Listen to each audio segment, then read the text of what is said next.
Sebuah tas mencurigakan dekat pintu masuk depan swalayan menggegerkan warga di Semarang, Jawa Tengah. Khawatir tas berisi benda berbahaya, tim Gegana langsung melakukan evakuasi. Suasana ruas tol dalam kota ABC Semarang gempar usai penemuan tas diduga berisi bom di pintu masuk tol dalam kotak ABC Banyumanik, Semarang. Sebelumnya petugas yang berpatroli melihat ada tas karena khawatir berisi bom, tim Gegana segera dihubungi. Petugas segera mensterilkan area dan mengidentifikasi tas mencurigakan tersebut. 30 menit berselang, tas yang diduga berisi bom yang terdeteksi adanya sinyal merah menyala ini kemudian diamankan dan dibawa untuk diperiksa lebih lanjut. Akibat kejadian ini, polisi sempat melakukan kontraflow untuk mengurai kemacetan. Pemirsa, sementara itu hujan deras menyebabkan tanggul Kali Cibentang jebol dan menghanyutkan kolam ternak lele di Ciseeng, Kabupaten Bogor, Jawa Barat. Warga mengaku akibat kejadian ini mereka mengalami kerugian hingga ratusan juta rupiah. Luapan air akibat jebolnya tanggul Kali Cibentang langsung menerjang belasan kolam budidaya ikan lele di desa Ciseeng, Kabupaten Bogor. Akibatnya ribuan ikan lele yang berada di dalam kolam hilang terbawa arus air. Akibat kejadian ini warga mengaku mengalami kerugian hingga ratusan juta rupiah. Warga secara swadaya berupaya melakukan penanganan darurat mencegah dampak lebih luas. Sementara pihak desa juga sudah berkoordinasi dengan pihak Kabupaten Bogor untuk pemasangan bronjong dan patok bambu di lokasi terdampak. Kami hanya petani kecil.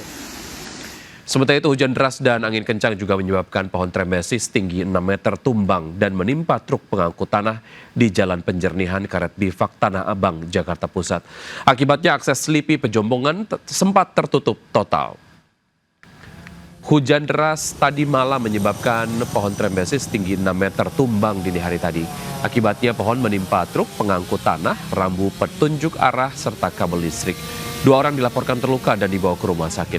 Menurut petugas pertamanan, pohon tumbang akibat kondisi tanah lembab setelah diguyur hujan deras. Akses dari Jalan Selipi menuju Pejombongan pun sempat tidak dapat dilalui kendaraan roda 4.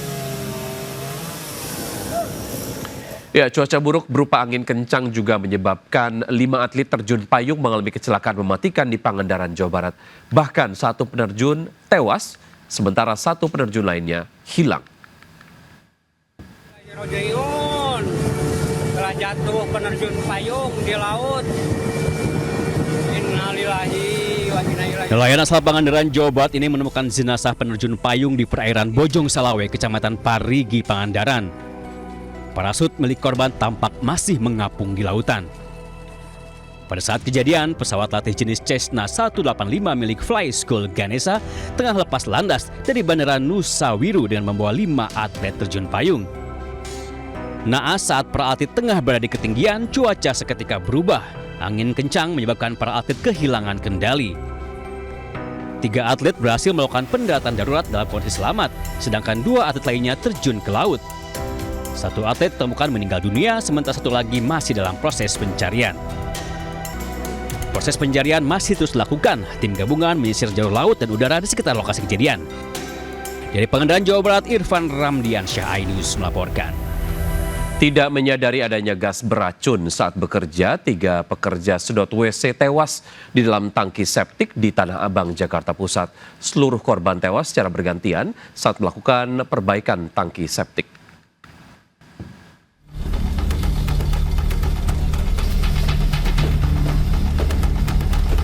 Petugas Suku Dinas Penanggulangan Kebakaran dan Penyelamatan Wilayah Jakarta Pusat mengevakuasi 3 orang pekerja sedot WC yang ditemukan tewas di dalam tangki septik di kawasan Istora Senayan, Tanah Abang, Jakarta Pusat.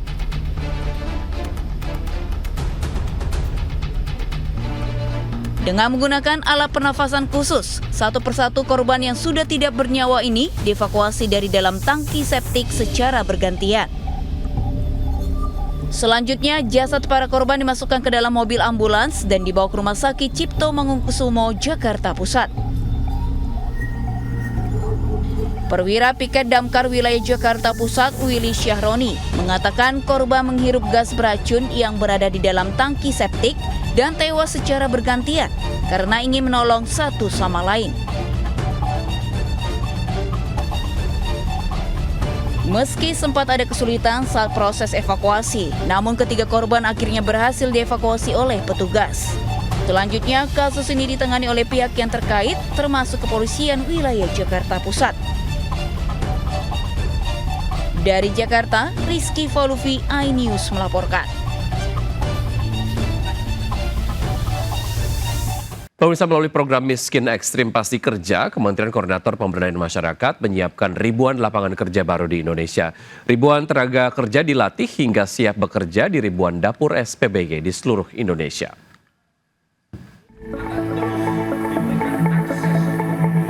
Kementerian Koordinator Pemberdayaan Masyarakat melakukan kick-off piloting program Miskin Ekstrim Pasti Kerja di dapur SPPG Desa Badang, Kecamatan Ngoro, Kabupaten Jombang, Jawa Timur pada Senin siang. Acara dihadiri Deputi Bidang Koordinasi Peningkatan Kesejahteraan Sosial Kemenko PM, Nunung Nuryartono. Juga diikuti ratusan pekerja SPPG yang telah lulus mengikuti pelatihan dan siap kerja di dapur-dapur SPPG di Kabupaten Jombang. Saat ini sudah lebih dari 25.000 dapur SPPG berdiri di seluruh Indonesia. Maka total diperkirakan sudah 500.000 lebih tenaga kerja baru yang direkrut sebagai SDM di SPPG. Kami Kementerian Koordinator Pemberdayaan Masyarakat itu mendorong bahwa SPPG menjadi bagian ekosistem untuk bisa memberdayakan masyarakat. Tidak hanya melalui makanan yang disampaikan kepada seluruh siswa yang meningkatkan asupan gizi, tetapi bagaimana proses mulai dari penyiapan makanan, bahan baku, itu semua menggerakkan ekonomi lokal. Dengan terus bertambahnya dapur SPPG di berbagai daerah, diyakini semakin banyak lagi masyarakat yang mendapat lapangan kerja dan juga menggerakkan perekonomian. Dari Jombang, Jawa Timur, Muhtar Bagus, iNews melaporkan. Ke daerah lain, pemirsa, jutaan wisatawan akan menghabiskan malam pergantian tahun di kawasan Malioboro, Yogyakarta nanti malam. Untuk mengurangi macet, polisi berlakukan rekayasa lalu lintas termasuk Car Free Night. Selasa malam. Seperti inilah lautan ribuan manusia di kawasan Malioboro, Yogyakarta pada Selasa malam. Wisatawan dari berbagai kota di Indonesia tumpah ruah menikmati kawasan ikonik Yogyakarta ini. Ada yang jalan-jalan di pedestrian, bersuah foto hingga kulineran. Meski padat, kawasan Malioboro masih menjadi tujuan favorit wisatawan yang berkunjung ke Yogyakarta. Bahkan di periode libur Nataru ini, kunjungan wisatawan diperkirakan mencapai 7 juta orang. Kepadatan pengunjung diperkirakan akan bertambah di malam pergantian tahun malam nanti. Untuk mengantisipasi kemacetan, kepolisian memberlakukan rekayasa lalu lintas di sekitar kawasan Jembatan Kewok hingga Malioboro. Juga memberlakukan Car Free Night atau bebas kendaraan bermotor di Jalan Malioboro mulai pukul 18 malam nanti. Sementara itu, untuk memberikan kenyamanan dan keamanan bagi pengunjung, kepolisian juga memasang pagar pembatas setinggi setengah meter untuk menyekat jalur pedestrian dengan ruas Jalan Malioboro. Tujuannya agar pejalan kaki tidak menyeberang sembarangan. Dari Yogyakarta, Tim Liputan iNews melaporkan. Kerap terjadi kecelakaan akibat jalur ekstrim. Sejumlah polisi disiagakan di titik-titik rawan saat liburan Tahun Baru di Magetan, Jawa Timur. Para petugas pun akan disiagakan untuk mengganjal ban kendaraan wisatawan yang gagal menanjak hingga mendorong mobil yang mogok.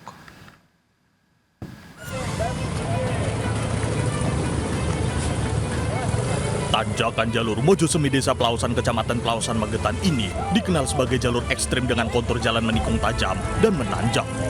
Meski ekstrim, jalur ini dipilih wisatawan karena lebih dekat menuju Karanganyar, Jawa Tengah. Berbekal potongan kayu, belasan anggota polisi Satuan Samapta berjaga memantau kendaraan yang mengalami masalah seperti gagal menanjak. Bahkan, mereka juga harus menggantikan pengemudi karena banyak wisatawan yang baru pertama melalui jalan ini dan mengalami kesulitan mengendalikan kendaraan. Kesiagaan ini menjadi rutin dilakukan selama masa libur panjang baik Nataru maupun Lebaran demi keselamatan pengguna jalan. Dari Magetan, Jawa Timur, Asfi Manar, iNews melaporkan. Ya, jelang malam tahun baru kawasan Malioboro mulai dipadati wisatawan. Malioboro akan menjadi pusat keramaian pada saat malam pergantian tahun. Jelang malam tahun baru, wisatawan mulai berdatangan di kawasan Malioboro. Jalan Malioboro kembali dibuka untuk umum dan sementara itu pagar pembatas jalan dengan jalur pedestrian telah dibongkar. Sebelumnya pagar pembatas dipasang sepanjang jalan Malioboro untuk mengantisipasi keamanan pejalan kaki pada malam perayaan tahun baru nanti malam.